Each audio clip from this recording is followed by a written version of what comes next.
ফার্স্টে কাঠের গোড়াগুলো টুকে নিতে হবে। টুকে নেওয়ার পরে কাঠের আঠা আর কাঠের গোড়া দিয়ে একত্রে করলাম। দেন কাঠের আঠাটা যেখানে যেখানে পুটিং করব সেখানে সুন্দরভাবে লাগিয়ে নিতে হবে।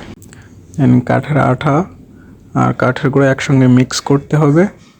তো কাঠের আঠা আর কাঠের গোড়া এখন মিক্স করব।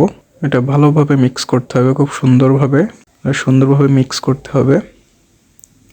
আমি সুন্দরভাবে মিক্স করে নিলাম। দেন এটা যেখানে যেখানে পুটিং করব সেখানে সুন্দরভাবে লাগাতে হবে। সুন্দরভাবে পুটিংগুলো লাগানোর পরে এটা রোদ্রে দিয়ে শুকাতে হবে।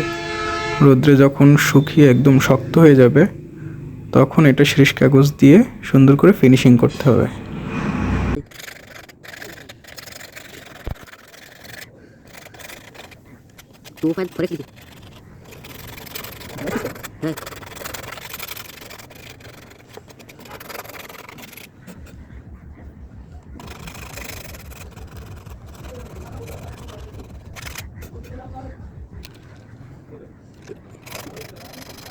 Belum, kau ada.